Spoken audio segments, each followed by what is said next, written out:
শৃংখল চলিহাৰ ক্ষেত্ৰত ব্যৱস্থা ল'বলৈ শৃংখল চলিহা কণ্ট্ৰোল কৰিবলৈ বীৰ লাচিত সেনাৰ সচিব প্ৰধান ৰন্তুপানী ফুকনলৈ পত্ৰ লিখিছে অখিল গগৈয়ে এখন চিঠি দিছে শৃংখল চলিহাই শেহতীয়াভাৱে এটা জাতীয় সংগঠনৰ নেতাৰ এনে ধৰণৰ উগ্ৰ সাম্প্ৰদায়িক ৰাজনীতিকৰ বক্তব্য কিয় দিছে এই সন্দৰ্ভত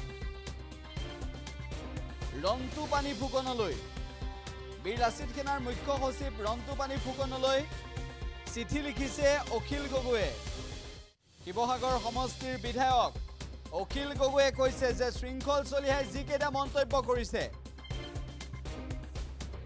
এজন উগ্ৰ সাম্প্ৰদায়িক ৰাজনীতিকৰ বক্তব্য এয়া এনেদৰে অখিল গগৈয়ে ক'ব বিচাৰিছে উল্লেখ্য যে শৃংখল চলিহাই যিকেইটা বক্তব্য ৰাখিছে সেই বক্তব্যৰ উদ্ধৃতি দি অখিল গগৈয়ে কৈছে যে সম্প্ৰীতি শেষ যুদ্ধ হ'ব সেয়া শৃংখল চলিহাৰ বক্তব্য শৃংখল চলিহা আৰু কি কৈছে সেয়া অখিল গগৈয়ে চিঠিখনত লিখিছে সম্প্ৰীতি এতিয়া শিৱসাগৰত শেষ যুদ্ধ হ'ব চেলেঞ্জ কৰিছোঁ দম আছে যদি তহঁতি লাগিব আহিবি ক'ত লাগিবি কবি যদি শিৱসাগৰ জ্বলে জ্বলিব আৰু যদি মুখামুখি সংঘৰ্ষ বিচাৰিছে হ'ব সংঘৰ্ষ ক'ত লাগিব এইটো ক'লেই হ'ল সম্প্ৰীতি দেখুৱাৰ ঠিকা লৈ থৈছোঁ নেকি কিহৰ সম্প্ৰীতি সদায় তাৰ কাৰণে যুদ্ধ হ'ব প্ৰয়োজনত হেংদাং হ'ব প্ৰয়োজনত যদি কিবা বিকল্প চিন্তা কৰিব লাগে বিকল্প কিবা চিন্তা হ'ব কিন্তু যুদ্ধটো হ'বই এনেদৰে শৃংখল চলিহাই বক্তব্য ৰখাৰ পিছত অখিল গগৈয়ে শৃংখল চলিহাৰ ওপৰত ব্যৱস্থা ল'বলৈ ৰন্তুপানী ফুকনলৈ পত্ৰ লিখিছে চিঠি লিখিছে বীৰ লাচিত সেনাৰ সচিব প্ৰধান ৰন্তুপানী ফুকনলৈ চিঠি লিখিছে অখিল গগৈয়ে শৃংখল চলিহাই যি বক্তব্য দিছিল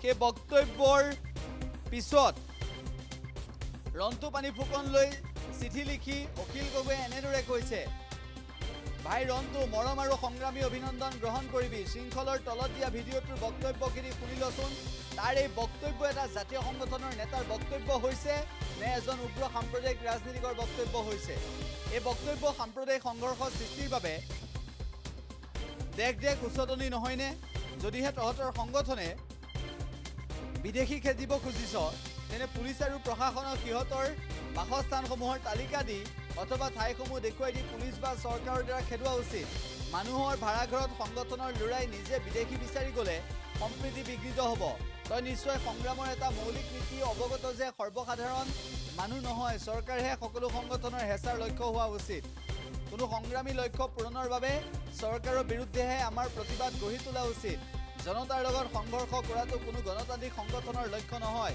এনেদৰে অখিল গগৈয়ে ৰন্তুপানী ফুকনলৈ পত্ৰ লিখিছে শৃংখল চলিহাই যিকেইটা মন্তব্য কৰিছিল সেই মন্তব্যকেইটা আমি শুনাই ল'ম শৃংখল চলিহাই যিকেইটা মন্তব্য কৰিছিল আৰু তাৰ পিছত শৃংখল চলিহাৰ সেই মন্তব্যৰ পিছত অখিল গগৈয়ে বীৰ লাচিত সেনাৰ সচিব প্ৰধানলৈ শৃংখল চলিহাক কণ্ট্ৰোল কৰিবলৈ শৃংখল চলিহাক নিয়ন্ত্ৰণ কৰিবলৈ শৃংখল চলিহাৰ ওপৰত ব্যৱস্থা ল'বলৈ এই চিঠি লিখিছে বীৰ লাচিত সেনাৰ সচিব প্ৰধান ৰন্তুপানী ফুকনলৈ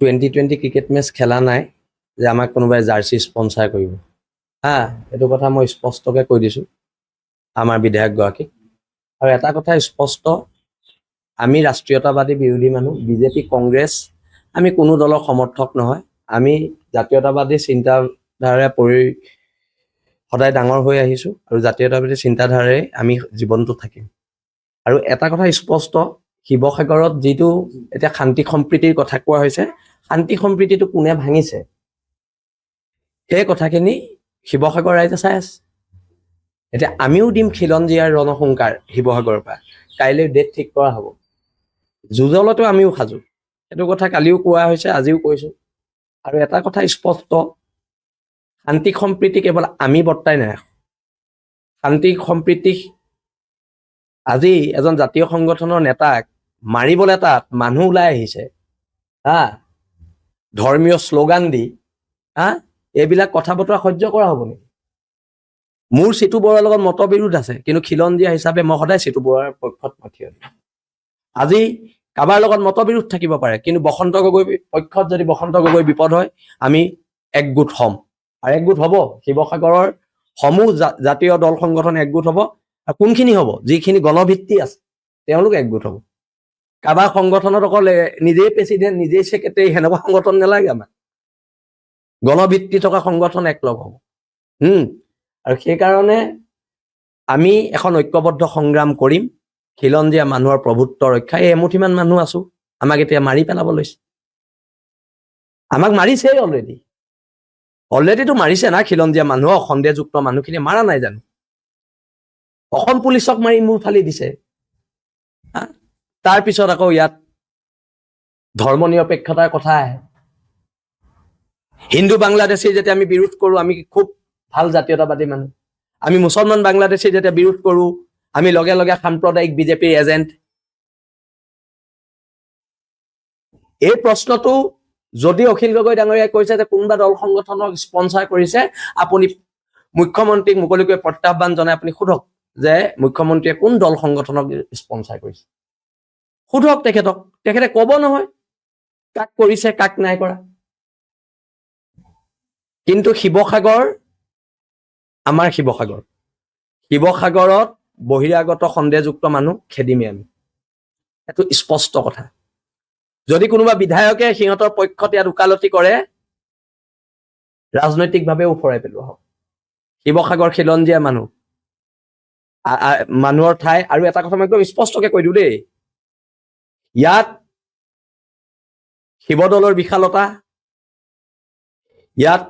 বিশালতাই কথা কয়, ইয়াত বৰপুখুৰীৰ সৌন্দৰ্যই কথা কয়, ইয়াত ৰংঘৰৰ ঐতিহ্যই কথা কয়।